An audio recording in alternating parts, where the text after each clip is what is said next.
Okay, here to give charity. Charity. We just gave charity, but we didn't record it. Here we go. Charity. Give more charity. Okay, God should bless the world. We should have peace and brotherhood. God should destroy all of our enemies, transform all of our enemies, and heal the sick, and free the bound, and help our soldiers, save our soldiers, free all of the prisoners that were taken captive. And the main thing is we should be with Moshiach now. See Moshiach now. Charity. Okay.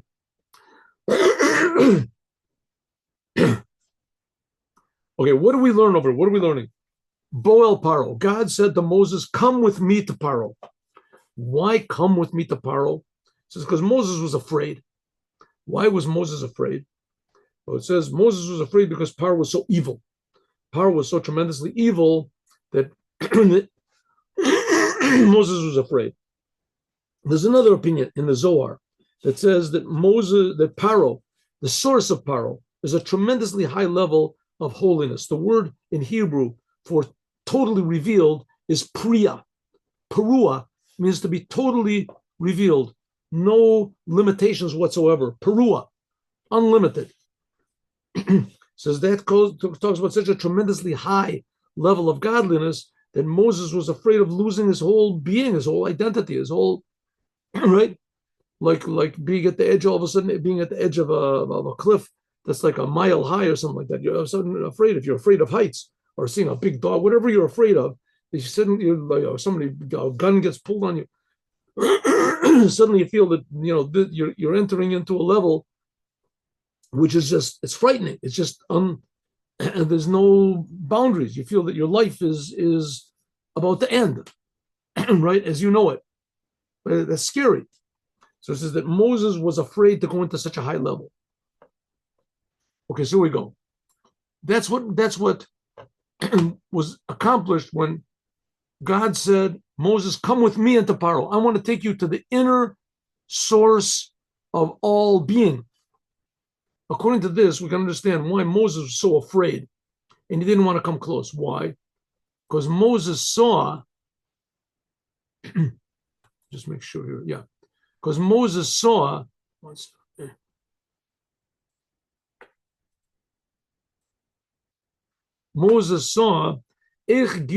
it is that the Paro, this level of holiness, Paro means to be total revelation of the essence of God, that it is rooted in Shorshin Ilain, these upper roots of godliness, of essence of God. Therefore, it was too much. Lochen Pachad Lekanes, he couldn't go into the house of Paro. Bo in it, Yeshnom Gile, there's the revelation of the essence of Paro, of holiness. Now you have to remember, this is before Moses received the Torah. When Moses received the Torah, he was able to go into these tremendously high levels of godliness that no one else could go. Because everyone else, their souls jumped out of their bodies. They said, Moses, we can't take the revelation. You go. Moses, but that was because Moses already had this preparation here. That God said, I want to take you to the essence and the essence of all being. Now it's important to understand that the essence of all being in one way is responsibility. In other words, the whole reason God is creating the world is that there should be Jews in the world and human beings in the world, and that they should do what they're supposed to do, that they have free will, they could do whatever they want to, but they should accept on themselves responsibility to do what they're supposed to do.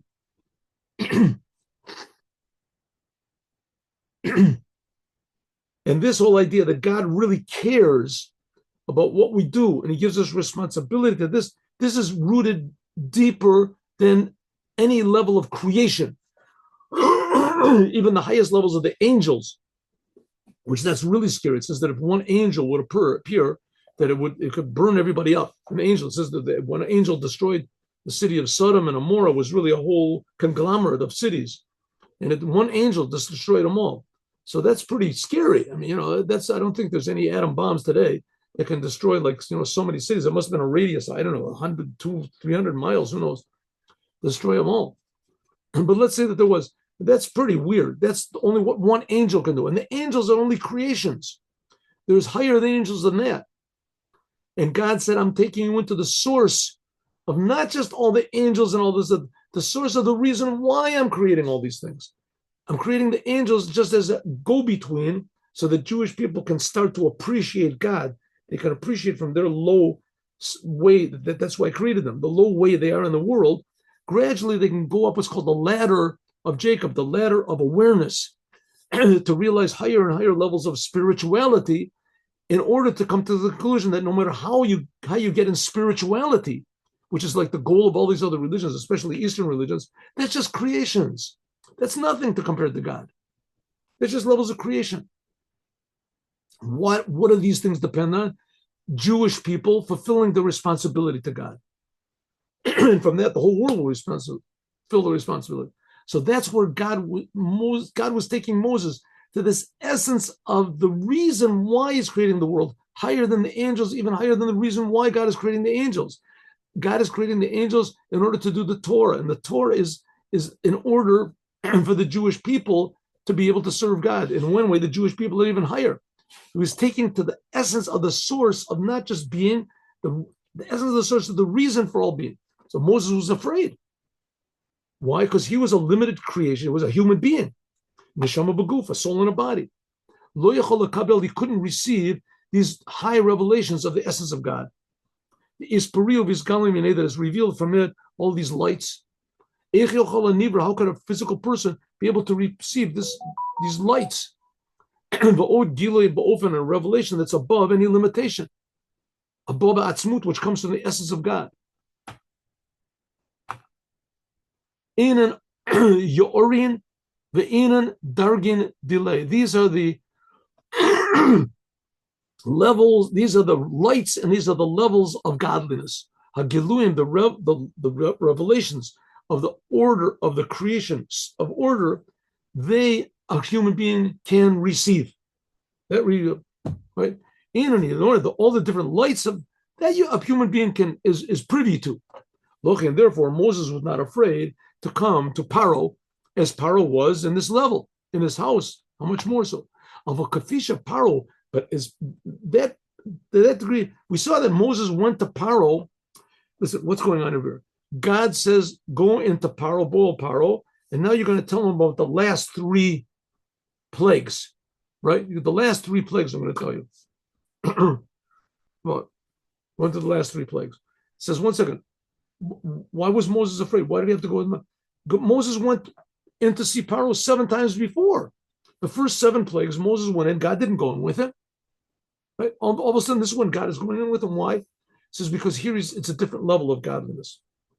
It's a different level. He wants to take him to the source, the essence of all being. Like Paroah is, it says, this level of the holiness of Paroah, Nimsa Babeta, how he is, Paroah, in his house and all of his power, the Giluyim, the essence of God, Mikach, this, when Moses was afraid. Again, listen, Paroah is intrinsically tied up with the purpose of the Jewish people, because the purpose of the Jewish people is to be in the world and sometimes to defy the world, not to be afraid of the world, not to be lured by the world, not be this. And that was represented by Paroah. Paroah was the world. But not just the world, it was the ability of the world to contradict God, the ability of the world to make war with God. That's why God created it. This comes from a tremendously high source. It makes no sense. A soul and a body on its own, it just can't receive this level. It's just too high. Here you see even more. A person, the world now is filled with all these bizarre sins, right? Bizarre sins. But let's take a simple, and I want to call it an easy sin, is that Reform Judaism. Reform Judaism, right? Now, Reform Judaism, they go against Judaism totally. They don't really believe in God. They don't really believe in the Torah. They don't believe in the commandments. They don't even believe in the uniqueness of the Jewish people, right? A Jew is whatever you want. You want to be a member, be a member. You're a Jew, right? They go against everything, right? And it's obvious they're going against the whole Torah. Go up to one of them, one of the rabbis, and say, listen, you have to stop doing this. This is not what God wants. You'll get fire and brimstone. What is it? The Kolotobrakim. Who are you to tell me what we have 1 million members, 2 million, 10 million members, 100 million members we have that are telling and they scream, they yell, they're angry, and they're sure of themselves. And you religious, you're the ones that are destroying the world, but they're totally wrong. I mean, they're totally wrong, the Gamri, totally wrong. But they'll never accept it. They'll never accept it, right? I mean, Mashiach will make everybody accept it. And so we see how difficult it is for people to accept the truth.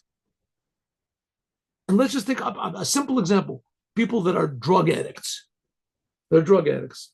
And these people that reform, whatever, that's ego addicts. I'm going to do what I want. You can't tell me what to do. Right? Drug addicts. Some of them get to the point where they know it's wrong and they want to stop, but they can't stop. They can't stop. But they know it's wrong.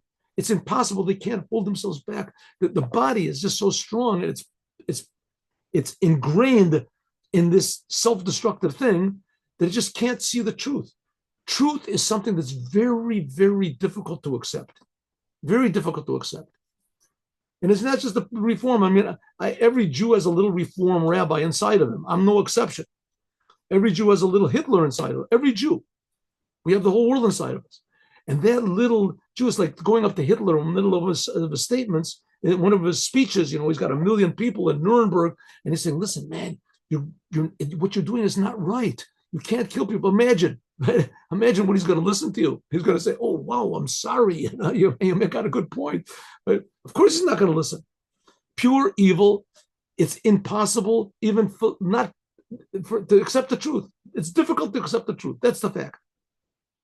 And here we have Moses, that God is taking him to the essence of the truth, that it's impossible for any human being to accept. And Moses was afraid. He didn't want to go in. Yeshlomo, we can say that this is also hinted in what it says afterwards, when Paroah said to Moses, get away from me. You better watch out. You better not see my face anymore. Because the day you see my face, you're going to die. That's what Paroah says to Moses. And Moses agreed. And he said, Kain dibarta, I agree. Lo osif od v'necha, I'm never going to see your face again. I'm not going to come in and move. Okay, simply meaning what it means is that Paroah said, get away from me, right? You brought all this terrible destruction into the land of Egypt. I'm not going to let you guys go. If you want to, you can destroy me. You can destroy me, but don't ask my permission anymore. I'm not going to I don't want to see your face anymore. And Moses said, okay, I won't see your face anymore. Simple meaning. And this is understood that according to Paroah, there is a place in the Torah and in holiness. In other words, Paroah was really affected. Ella shekafishu b'kedusha, but as Paroah is in holiness, harizet tov b'shlemos, that Paroah has a place in holiness. It's complete. What does it mean? That Paroah was speaking to Moses. You think that Moses would speak to Paroah, and Paroah would say, okay, you finished. Okay, you finished talking. Okay, show this man out, please. Please him out. No, Paroah was very affected. Get out of the way. Get out of my house. I don't want to see anyone. So it's a sign that Paroah had some connection with holiness. The Indian is this like this. Since that the revelation of Paroah, of holiness, is above any limitation, therefore, B'yom oscha panai tamut. It says the day that you see my face, Paroah of holiness. And Paroah is speaking from his holy side. It says, when you see my face, panai also means the inside. If you see the inside of me, who I really am, then the level of Moses, you won't be able to get it. You'll die. You'll die. Paroah of holiness. This is, of course, it was the evil Paroah speaking, but the Rebbe is saying that everything in the Torah is also a side of holiness. It says that Paroah, this aspect of Paroah, which represents the essence of holiness, was saying, you cannot see my face and live. You're not going to see my face and live. Basically, this is what God said also to Moses. God himself said this to Moses. When the Jewish people sinned with the golden calf, Moses asked God, please show me some way to pray to you. And God said, well, I can't show you my face, because you stand in the cleft of this rock, I'll show you my backside, and then I'll give you the 13 attributes of mercy. It says, Laura ut panai, it says, Laura is a panai. What's the sentence? What's in? I forgot the sentence. It says, you can't see my face and live. Yeah, Lori's panai. You can't see my face. That Moses said. Think about it. It skipped my mind. Baguf, and so God said the same thing to Moses when it was the cleft of the rock. You can't see Lora Uspanai. You can't see my face. But Isa es acharai upanai lo yerau. It's called lo yereni adam v'chai. That's the sense. Lo yereni adam v'chai. A person cannot see me and live. And live. That's what Paroah said. You can't see my face, the inside of the essence of what Paroah is, the Paroah of holiness, and live. Okay, so here we have, if you want to say, we have like three aspects of godliness. We have godliness totally concealed. Then we have godliness that gives us life. And then we have godliness, the godliness that's totally concealed, that's Paroah of evil. Then we have Paroah that gives us life, that keeps us alive, right? That's we've just learned before. That's why we should do Torah and commandments. The same God that keeps us alive is giving us the Torah. But then we have the essence of God, which that's such an intense life that we can't live. It's impossible for us to receive it. It's too much. It's like putting 1,000,000 volts in a 5-volt, whatever is a 5-watt electric light. To put 1,000,000 watts, again. It says, when Moses was a soul in a body, it's impossible to receive this level of ra'us panecha of Paroah of holiness. Lir'ot panim is to see the inside as Puri kol nahorim. Gilui with a revelation which is above any limitations whatsoever. So Paroah, as he is in the world, is totally evil. But Paroah in his source is such an incredible good that it's impossible to receive. Everything is created from God. Right? We can't say God is bad. The reason that God is creating Paroah, that he's bad in this world, the reason is from a very high source, but it's a source that we can't understand. And we can't take it. Even Moses couldn't take it. That's a Gili Ros Panecha. This is specifically when the soul is above any limitation in the body. And that's what he said. You can't, when you see my face, you will die. It means you'll go out of your limitations. Therefore, there had to be a special commandment and a giving of a power from God to Moses. That's why Moses said, God said to Moses, come with me into Paroah. God took him, Idrin Basar Idrin, chambers after chambers, spiritual levels, Atzmuto to God's essence. Lamaila getter, without even not in the category of infinite or finite. This idea of God being infinite or finite, these are just relevant to the creation. This is talking about the source of everything, above time, above all being. Machnisa et Moshe, God took Moses to this level of Paroah. Shagam biyota nimsha baguf, that even when Moses was a physical soul in a body, Moses was able to receive this revelation of the essence of God. That's something like what it's going to be for all of us in the raising of the dead. Okay, the explanation of this. What's the explanation? Paroah is the language, like we said before. Espriu is revealed.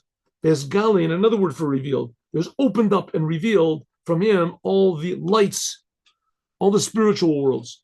Nita, and this we can explain in two ways. Number one, the revelation of all lights, of all levels of creation will be open to Spriu in a way that it's open. Lamaila miseder adraga, in a way that is not orderly. Shazem more, this shows that the revelation comes from God's essence, which is above any level of creation, of existence. Lo mityaches, it makes no, so to speak, connection to any light or form of godliness. Shekain mitzad dargas, or because if you're talking about the lights of God, even the highest levels of lights of God, we said the name of God, Yud Kei Vav Kei, it's not totally open, like we said before. There's certain limitations. So if we're talking about what is the essence of Paroah, the essence of all being, this is a level which is totally open. You cannot possibly in any way understand or describe or relate to it. That's number one. Number two, other way we say that Paro means that all the lights come from God. These are levels of light itself, and the levels of light themselves of God is also unlimited. Gilia, revelation, which is above any limitation or form. So one saying that Paro is talking about the essence of God himself. And now we're saying that another meaning is not the essence of God himself, not only, but even the lights that come from God are also infinite. I'll try to think of an example just 1 minute. Hainu, Shagam Atziur, that also the lights which come from God will be a way that it's above limitation. That's talking about joining two opposites. One opposite, what are two opposites? One is esperio, that God is unlimited and totally open. There's no possible definition that you can use for God. Esperio, even say that God is unlimited. That's giving him a name. So that's the essence of Paroah, which is totally open essence of being, above any limitation. On the other hand, it says, maybe we can say, no, it's the lights that come. Now, the lights that come, those are all limited. So how can it be limited lights that have no limit? It says, okay, that's really basically talking about this world. This world is limited. There's laws of nature, there's laws of science, right? Super limited, to the degree that there's a lot of very genius people that are certain that there's no such thing as God. They get along very well without God. The world is limited, very limited. And the goal of Moshiach, the goal of creation, is that every detail of this physical world will reflect and reveal the essence of God. We'll see that this physical world, low physical world, is somehow or other infinite, indescribably infinite. How can there be these two opposites together? Makes no sense. I mean, it makes sense to us that there's a world. That makes sense. And it makes sense that could be that there's God that's above the world. He creates the world. But how can both of them be together? How can they both be together? We say, okay, maybe the world is created from God's lights, God's words, God's tzimtzum, all these Kabbalistic, the veils of God. No, that we can sort of understand a little bit why we don't see God here. But you want to say that somehow or other, this essence of God, which is above all these veils and concealments, can be revealed here in the lowest part of the world. How can it be? So it says, that's what Moses accomplished. That's what Moses wanted to accomplish. Not that he wanted to go into this deep, high, tremendously level so that he could be, he's the one, right? He got the jackpot. He is the one. I remember they used to have, the one time I remember, a couple of times I think, I went to the state fair. They used to have the state fair in Michigan. I grew up in Michigan. They used to have this thing where you had a big hammer, a sledgehammer, and you hit on this board and it sent this piece of metal up to a bell. And if it got up to the bell, then you got a reward or something like that. And if it didn't, so something was go up to 100 and then 200 and then 300 and 400. Finally, we hit the bell. So maybe that's what Moses wanted to do. He wanted to hit the spiritual bell. He wanted to get to the top. He is going to be the top. Moses is the highest of the highs. And this shows that that's where our Torah comes from. Comes from Moses, who is the highest of the highs, which that's true. But that's not what Moses wanted. That's not what Moses wanted. Moses wanted that this physical world, because the Torah is given him the physical world, should be revealed the essence of God. Okay, it says, because how can that possibly be? It says, very simple. What did we just say? That the essence of God is not limited. It's totally open. So if it's not limited, then it's not limited to just being infinite. It's not limited. It can also be in the most limited place. But that makes no sense. So that's called being unlimited. Things that totally make no sense. Oh, so he says, this ability to join the two opposites of the essence of God, which Moses was afraid to go in, with the lights of God, which create the world, this is an ability only in God's essence, where Moses was afraid to go. Okay, here we go. It's known that the light of God, before it is revealed at all, in the essence, how it is in God's essence. It's called the Me'or, the illuminator. Rak Sham, and the light of God is there. But there, it's not called light, right? Like the ray of a sun when it's still in the sun. So obviously it must be more powerful than up there, but it's not called a ray anymore. It's not a light. It's not a ray of God. It's pure godliness. When is it a ray of godliness? When it comes out of the sun.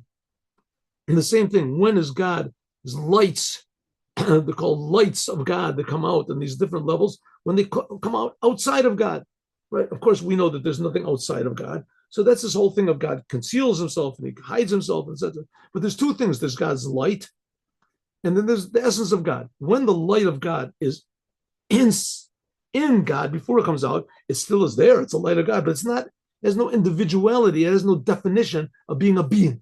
Sham Nimsa, there it is found. There, the beam of light is now infinitely powerful, but it's not called a beam anymore. It lost its identity. This is before it comes into the world. Like it says, Shekadmun Kikadmuso, that the origin is like its source, etc. Shenose Hakol V'Kol Yochal, that God contains everything. No. I skipped the line. I'm sorry. It's known that the light of the sun, before it comes out, is included in God's essence. But there, it's not called light. There it is just found in the potential of God's light coming out. That's what's called Kadmun Kakadmuso. That's what's called the primal forces are like its source itself. So in other words, the beam of light is not a beam anymore. It's part of the sun. As it says, no say Hakol, because God there bears everything and he's totally able. God can make himself physical. So God, if he wanted to, could make himself to be a human being. He could be, but he doesn't. That's why it said, that's why he gave the Torah, to tell us what are the laws they say regarding the creation. What are the laws of God? The laws of God. God does laws, right? If God is infinite, so what do I have to do commandments for? God is infinite. Or I can do whatever commandments I want. God is infinite. He says, yeah, you got a good point. It could be that way, but it's not. It's not. God in his infinite wisdom, for some reason or other that we cannot understand, said, you want to be godly? Then you have to do exactly what I say. Oh, so we see that the essence of God is coming into details. So the essence of God, it says, there comes from all these different lights. Look, and therefore, when this light of God is drawn to be revealed, or like in the spiritual worlds, that there it is attached to some sort of a definition and a limitation. When it's a beam of light on its own, it's not in a way of esperio, so it can't be unlimited. It's the light of God. So therefore, but it is drawn, nimshach is drawn the essence of God, which God is the ultimate completion of reality. So we have two things that can be done together. Something like the prophets. The prophets spoke, they were human beings, but came through their mouths the words of God. How could that possibly be? God is infinite. Same thing, the Torah. If God is infinite, how can he write a book? Doesn't make any sense. What's the answer? You're right, it doesn't make any sense.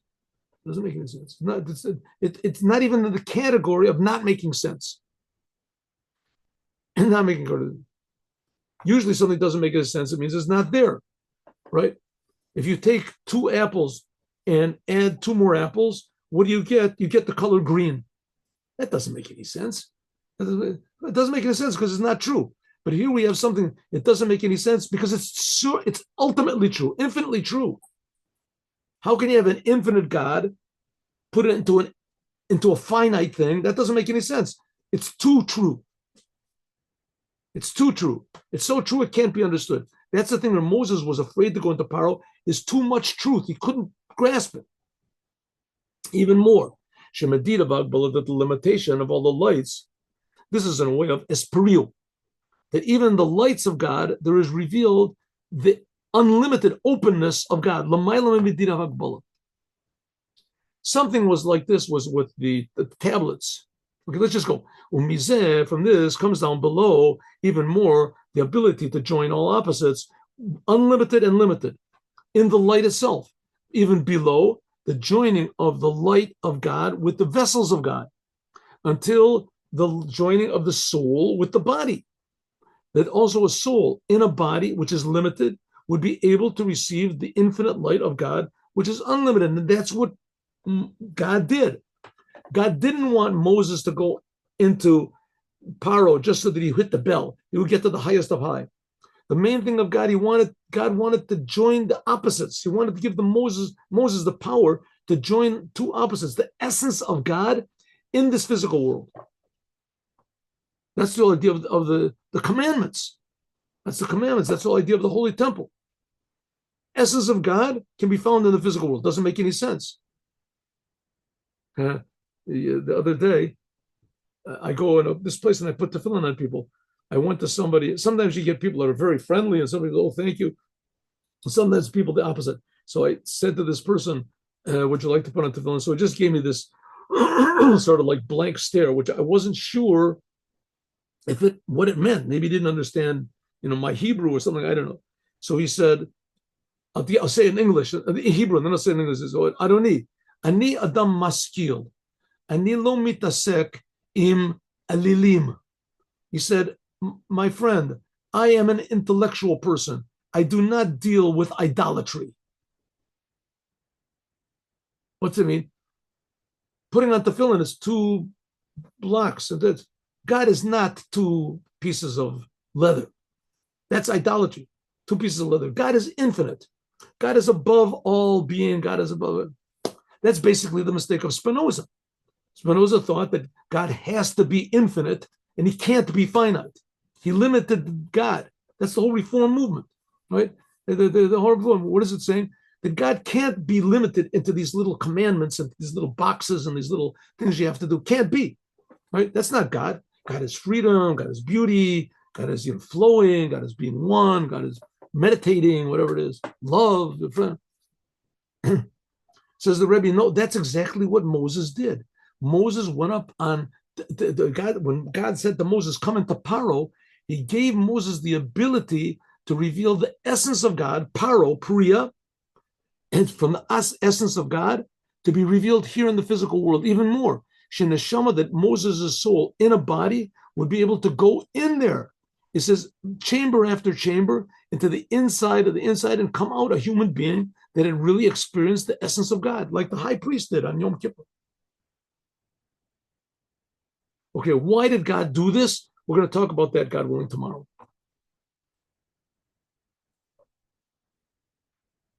1 minute. I don't want to press the wrong button over here.